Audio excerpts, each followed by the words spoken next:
Hello everyone! Let's cook fish ikado. So I have here bonjing or the tuna na ganito kalalaki.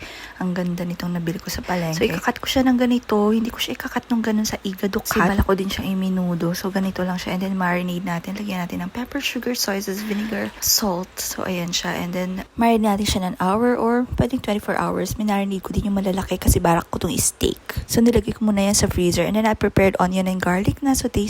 And ito na yung marinated fish natin. Ilagay na natin siya dyan, mix na natin. Ayan, lutuin na natin ganyan, mix. And syempre, if igado, dapat yan may liver. So, ang kasama niyang liver is chicken.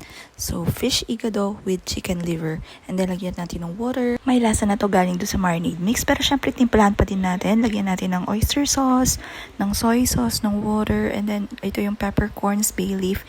And optional lang yung carrots guys. Gusto lang lagyan. And then, red bell pepper at saka green peas. And then, boil lang natin all together hanggang sa maluto lahat.